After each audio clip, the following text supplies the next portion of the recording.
Welcome to another video guys. आज मैं एक और स्टोरी को ट्रांसलेट करने जा रहा हूं और हमेशा की तरह मैं इसे हिंदी में ट्रांसलेट करूंगा।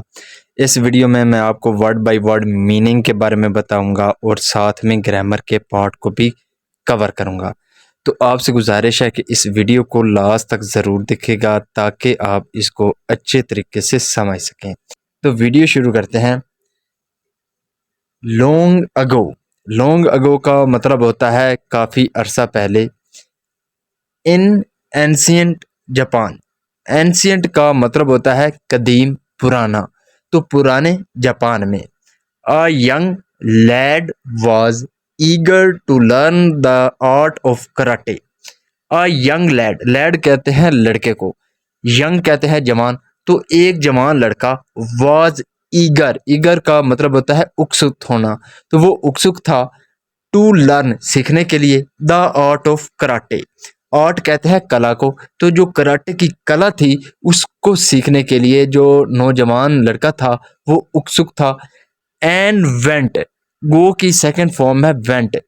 तो ये हमारा पास्ट इंडेफिनेट का अफर्मेटिव वाक्य है।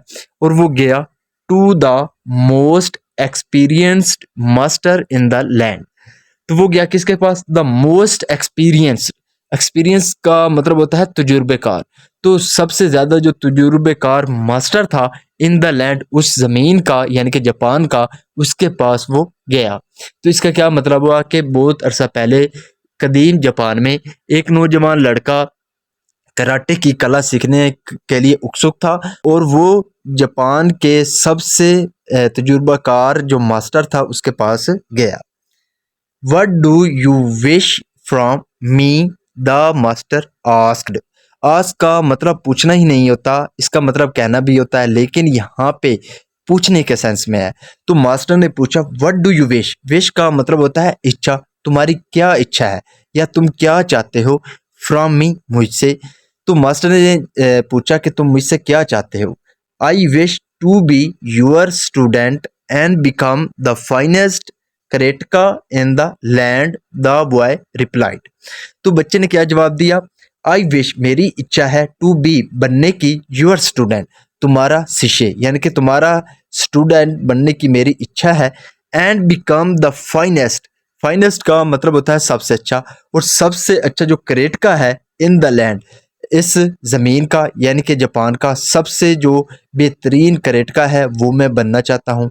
बच्चे ने जवाब दिया can you tell me how long I must study. Can you tell me, क्या आप मुझे बता सकते हैं? How long I must study, कि कितना मुझे जो है स्टडी करना पड़ेगा। 10 years एट लीस्ट का मतलब होता है कम अज कम। तो 10 years एट लीस्ट, कम अज कम 10 साल। द मास्टर रिप्लाइड, जो मास्टर था उसने जवाब दिया।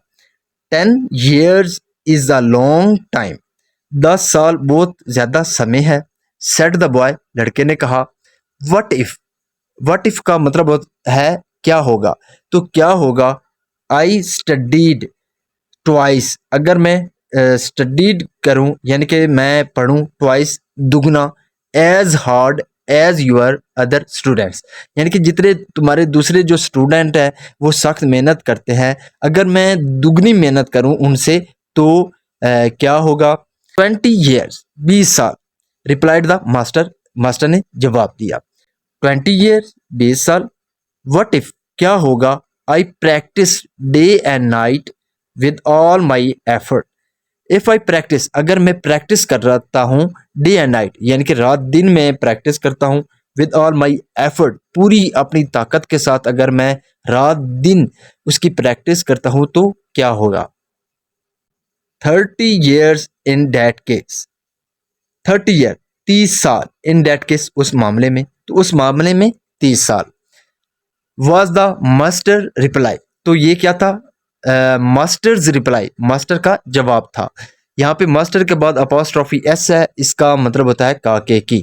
तो जो मास्टर था उसने जवाब दिया कि इस मामले में जो है कम अज कम जो है 30 साल। How is it that each time I say I will work harder you tell me that it will take longer.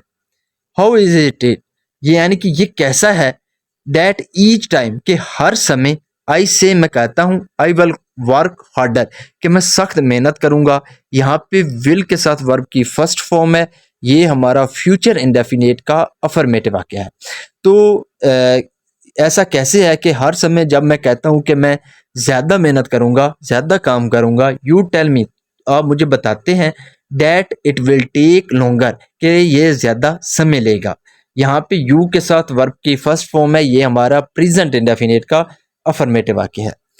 तो उसने क्या कहा मास्टर ने कि 30 साल, तो बच्चे ने जवाब दिया कि ऐसा कैसे है कि हर समय जब मैं कहता हूँ कि मैं ज़्यादा मेहनत करूँगा, ज़्यादा काम करूँगा, तो आप कहते हैं कि ये ज़्यादा समय लेगा। द बॉय आस्क्ड, तो जो लड़के ना था उसने पूछा, थरली बैफल्ड। थरली का मतलब होता है पूरी तरह, बैफल्ड का मतलब होता है हक्का बक्का या परेशान।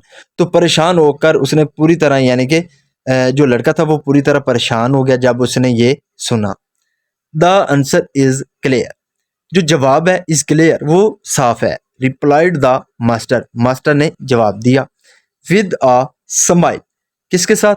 स्माइल। स्माइल का मतलब होता है मुस्कुराहट, तो मुस्कुराहट के साथ उसने जवाब दिया कि जो जवाब है वो साफ है। अ पुपिल इन सच अ हरी ऑलवेज लर्न्स स्लोली। अ पुपिल एक जो शिष्य होता है, इन सच अ हरी इतनी जल्दी में या इस तरह की जल्दी में, ऑलवेज हमेशा, लर्न सीखता है, स्लोली धीरे धीरे। तो उसने क्या कहा मास्टर ने कि एक जो शागिर्द होता है इस तरह की जल्दी में, वो हमेशा धीरे धीरे सीखता है। So this is the video guys. अगर आपको ये वीडियो अच्छी लगी हो तो इस वीडियो को लाइक कर दें, चैनल को सब्सक्राइब कर दें ताकि इसी तरह की आने वाली वीडियो आप तक पहुंचती रहे। Have a nice day, good bye.